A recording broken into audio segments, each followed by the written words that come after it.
তুষারপাতের পরে এই মেতে শুরু হওয়া যে অনবদ্য সুন্দর প্রকৃতি তার মতো করে সেজে উঠেছে এবং কানাডার মানুষ আজ এসেছেন সপ্তাহের ছুটির দিন। আমি পেয়েছি, খুবই ভাগ্যবান আমাদের প্রখ্যাত সাংবাদিক সওগাত আলী সাগর এবং শেরিন আপা দুজনকেই পেয়েছি। একটু জানতে চাইবো যে সবার মধ্যে এক ধরনের তাড়াহুড়া দেখছি, এটি কি শেষ হয়ে যাবে নাকি সাগর ভাই?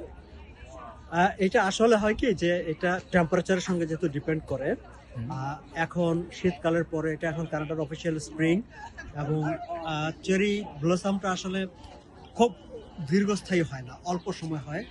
বলা যায় যে 1 সপ্তাহ 2 সপ্তাহ, যেমন এবারের যেটি ফোরকাস্ট করা হচ্ছে যে মেবি আগামী 10 দিন পর্যন্ত এটা থাকবে, ডিপেন্ডিং অন টেম্পারেচার কতটা বাড়বে কমবে। যদি একটু ঠান্ডা থাকে তাহলে 10 দিন, বেশি বেড়ে গেলে হয়তো আরো কম।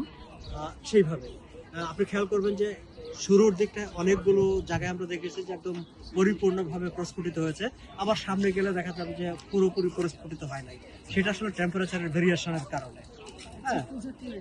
সেই ভাই, একটু আপনার কাছে জানতে চাই যে এই যে চলে যাওয়া এত অসাধারণ সৌন্দর্য, এটি শেষ হয়ে যায়, এটি কি প্রকৃতিগতভাবে যদি একটু ব্যাখ্যা করে বলতেন? এই চেরিগুলো আসলে জাপানের, এটার প্রজাতির নাম হচ্ছে সাকুরা। কানাডিয়ান গভর্নমেন্টকে জাপান কয়েকশো গাছ উপহার দেয় বেশ 20-25 বছর আগে সম্ভবত। পরে কানাডিয়ান গভর্নমেন্ট আরো অনেক কিছু গাছ এখানে লাগিয়েছে। এইখানে আমি দেখি 2 ধরনের গাছ আছে, একটা হচ্ছে পিঙ্ক চেরি আর একটা হচ্ছে হোয়াইট চেরি। সাধারণত কানাডার অন্যান্য বড় গাছের মতোই আমি এটার ক্ষেত্রেও দেখলাম সাদা প্রজাতির ফুল সেটা একটু আগে ফুটে যায়, তার মানে একটু কম টেম্পারেচারেও ফুল ব্লজম হয় সাদাটার, কিন্তু পিঙ্কটা একটু দেরি করে। এখানে আমি সেটাই দেখছি, প্রচুর কলি আছে এখনো পিঙ্ক প্রজাতিটাতে, সাদাটা ফুটে গেছে, ঝরে পড়তে আরো দিন 10 লাগবে। আজকে তো রোববার এবং মানুষ আসলে সত্যি তীব্রভাবে অপেক্ষা করে আছে সামারের।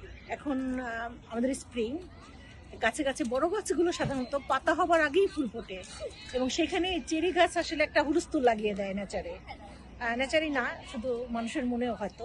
এই জন্য এখানে দেখা যায় 3 বছর বা একদম নিউবর্ন বেবি নিয়েও মানুষ চলে এসেছে এবং 100 বছর বয়স পর্যন্ত আপনি পাবেন এখানে। সকল বর্ণের, সকল বয়সের, সকল ইকোনমিক ক্লাসের, এখানে কোনো ভেদাভেদ নাই, সবাই এখানে আজকে।